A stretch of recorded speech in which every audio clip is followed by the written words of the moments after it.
Hello there.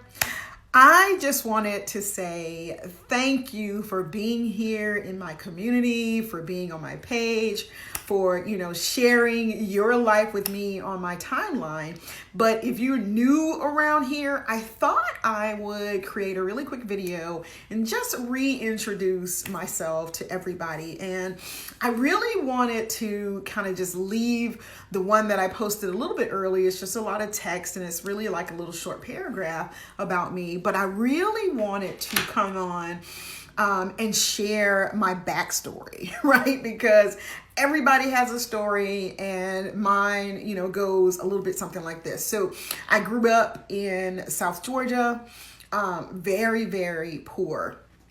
Poor, and I say poor really is a state of mind. And now that I'm much older, I know that because I didn't know that I was poor, so to speak. Growing up, my mom was a single mom. My parents were teenage moms, and I was primarily raised by my maternal and my paternal grandparents. My grand Lily, my mama Helen, and my granddaddy Henry. They were just like, that was the nucleus of my family, and they helped to raise me. And so, I graduated small town in Albany, Georgia. We don't say Albany, we call it Albany, Georgia. And, we were just poor, right? But I had a lot of love. I had a lot of support. And at the end of the day, really, that's all that really matters, right? Because I believe that as a very small young person, I knew what I wanted to do with my life. I knew I wanted to create this whole impact on the world. And even now, I laugh and giggle at myself in terms of how I was thinking as a little first grader, watching the soap operas and saying to myself, I'm going to do that. I'm going to host events and I'm going to do charity events and I'm going to support women. I had no idea what I was going to do, y'all. None. But I learned some really hard lessons, and so I always knew I wanted to be an entrepreneur because my grandfather was an entrepreneur and he preached that and he taught that to me, and he owned a liquor store and he allowed me to run the cash register at the liquor store. That was way back when. I'm sure we broke a lot of laws doing that, but that was just part of the things that he allowed me to do, and do inventory. I learned how to manage finances because he taught me how to manage his ledger and write his checks and pay invoices. I was doing that during my first grade. And so, and I'm this serial entrepreneur. Growing up, I would sell t-shirts to the boys in the neighborhood. And then I learned how to make candy, and I was selling candy, and I learned how to make bracelets, and I sold bracelets. So I was always an entrepreneur in hindsight, right? Looking back, thinking back, even in college, I didn't have a nail tech license, but I was charging women to do their nails and charging women to do makeup. And so, I've always had an entrepreneurial mindset. And so, I was 15 years into corporate America. I worked at State Farm. But I knew deep down that God was calling me to a bigger and a higher assignment. How many of you just have that feeling sometimes? It's this burning thing that won't let you sleep, won't let you rest until you answer that call. And it was that situation for me. I just had to answer this call. And so I had a mentor at State Farm, and he actually is the one that recommended I look into an opportunity to become an insurance agent. Now, at that point, yes, I considered it, but I really thought it was out of my reach, to be honest. I really thought it was beyond me. I didn't think I was good enough. I didn't think I was brilliant enough or smart enough or whatever it was. Didn't have enough money to really become an insurance agent and own my own agency. And so I really kind of held back for months. It was probably about 3 months before I decided I would take a chance, take that leap, and really see what's out there. Just, I just thought to myself, if I fail, I fail, but at least I tried. And so that's what I did. I applied to be in the agency program with State Farm, and I also applied with the agency program with American Family, and I think I applied for another company, and I can't remember, but I knew there were 3 different companies, and Allstate immediately reached out, and within 30 days, I was already registered for my insurance licensing course, and I was already on track to being interviewed to have my own agency. Now, I don't know about you guys, but that blew me out of the water how fast. It was almost like warp speed, whereas State Farm kind of had me sitting in the pool, hadn't even been considered. And also, I really, at that point, I knew that if State Farm gave me an opportunity, I might have to relocate and move. And at that point, my son was very small. He was little, probably still, I know he was still first or second grade. And my husband had just started his new career here in Atlanta. And so I knew that moving wasn't an option for me. And so I decided to take the leap, right? I took the leap. I started with Allstate in 2006, I believe, like November, December of 2006. And I opened the doors to my agency in February of 2007. Now, in hindsight, maybe that wasn't the smartest move because, financially, the country was just about to go into the real estate bust and everything would tumble down around me. Little did I know 9 months later. So, but I learned a lot. But one of the biggest challenges that I had over at Allstate was my inability to find someone to help me. Now, you got to remember, I was just an entrepreneur at that point, right? I had just been an employee, a corporate employee. I'd never been an entrepreneur full time. I'd always done things on the side. I had side hustles, but I'd never really been an entrepreneur. So I knew nothing about running a business. And when I tell y'all nothing, I knew nothing about running a business. And so I found it difficult to find people that wanted to help me. Either they saw me as a threat or they didn't like the way I look. They certainly didn't want a woman in the industry. They saw me as competition. And it was just very, very difficult to connect with anyone, male or female, in the industry to really help me. And I'm just going to be honest. I'm putting it out there. I had crappy leadership. I mean, they sucked. They sucked. And so I was very disappointed. I found myself being so discouraged and downtrodden. And so I really didn't know what I was doing. And so for me, my beginning was very, very rocky in agency. And I remember I was probably 7 months in and I had been working and hustling and I had burnt myself out. Not only had I burnt myself out emotionally, physically, mentally, I had burnt myself out financially. I'd already spent, probably about $40,000 that I had saved. I'd already kind of just depleted that. And the lights were turned off in my agency.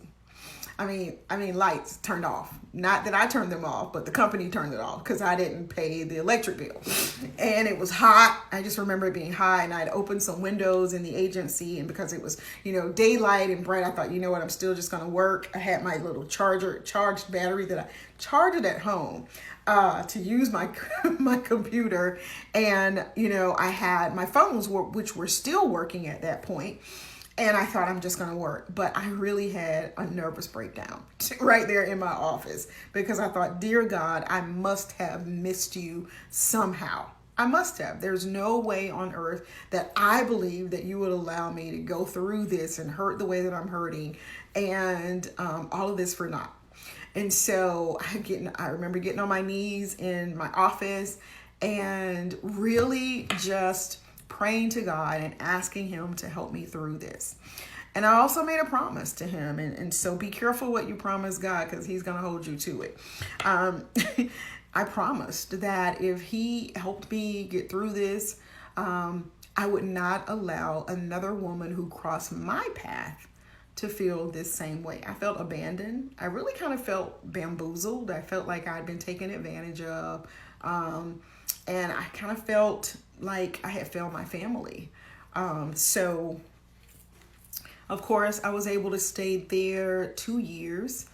God, was true to his word and he held his word and business began to pick up for me. And I was able to hire a staff person to work with me, and we were there for almost 2 years, a little over 2 years, before American Family Insurance entered the scene and reached out to me and offered me an opportunity to open an agency in Gwinnett County. And at that point, I was going to be the first and only African-American woman that they were going to hire to open an agency with American Family Insurance.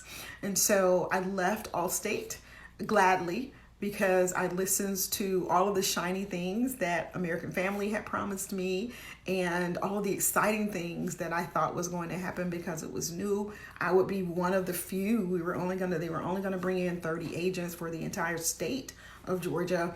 And I really thought this would be an amazing opportunity. But however, probably 6 months in, I realized it was kind of more of the same. But it was a little bit different intense because we had all of these things about red letters and blue letters and green letters and threatening to take your contract if you don't hit numbers and all this other stuff. So it was just so much more stress. It was compounded stress. It was, even more expensive to run the agency that I had, even though American Family at this time was funding a big portion of our business. And so I knew that I couldn't continue on this route, nor did I even want to be perfectly honest. Nor did I even want to, but I stayed about 4 years with American Family Insurance.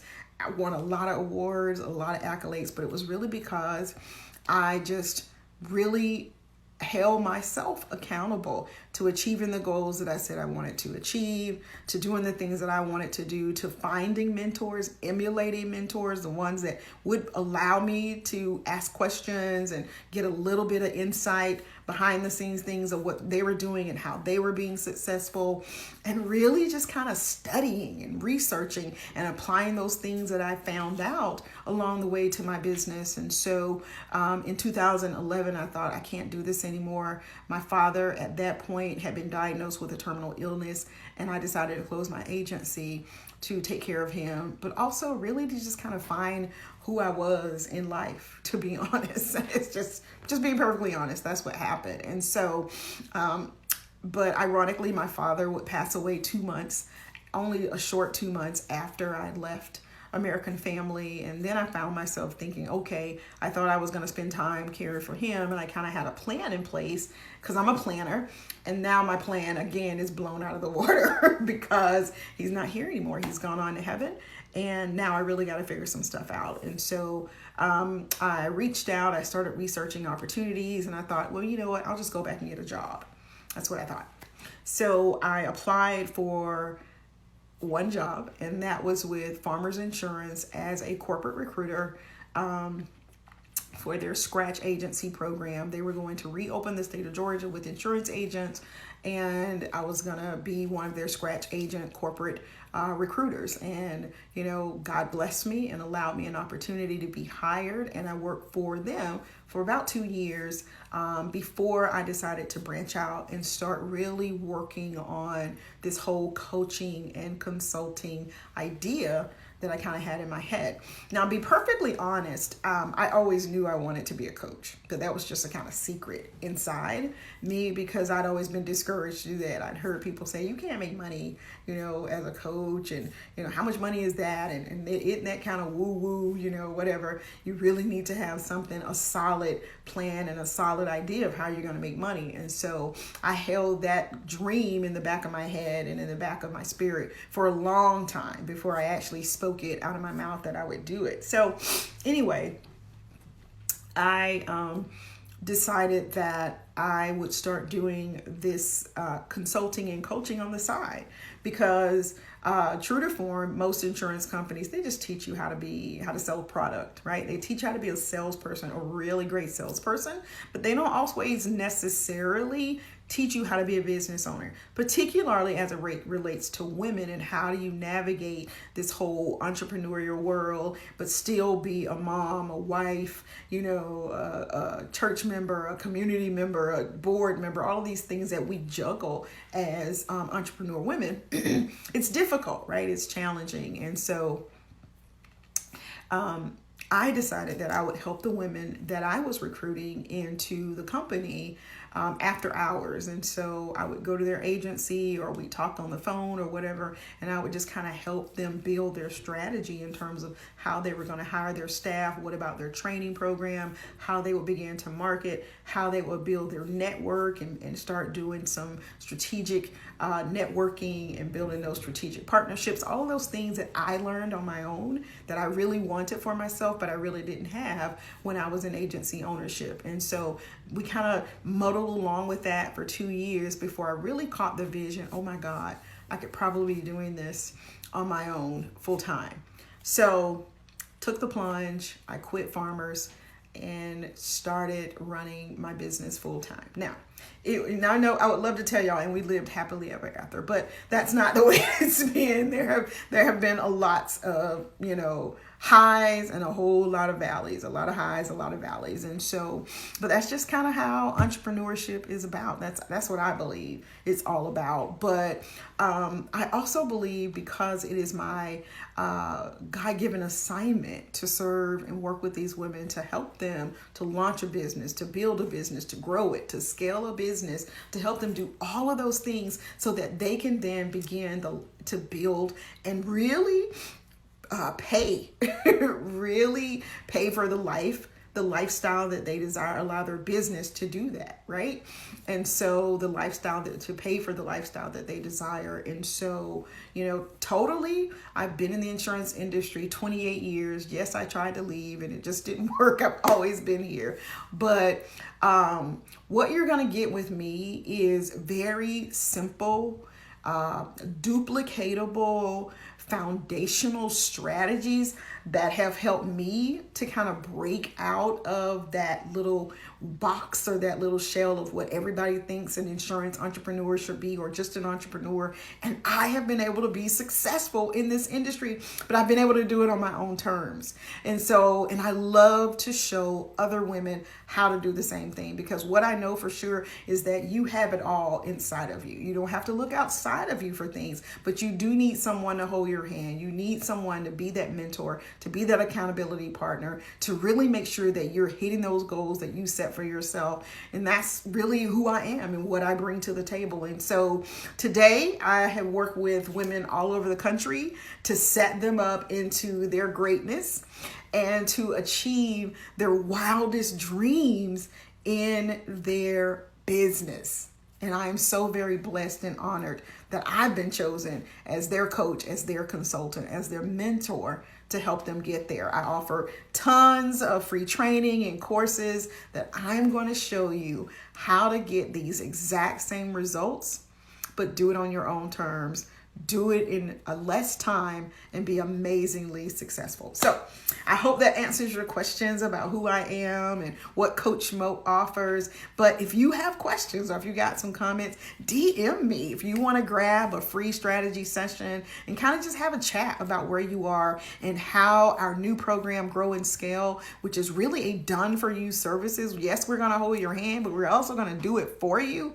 Oh my gosh. What else could you ask for in 2022? And so DM me. You got some questions. Let's jump on a free strategy session, breakthrough session. And I can't wait to get my hands on your business and to help you be amazingly successful for 2022. We'll talk soon. Bye.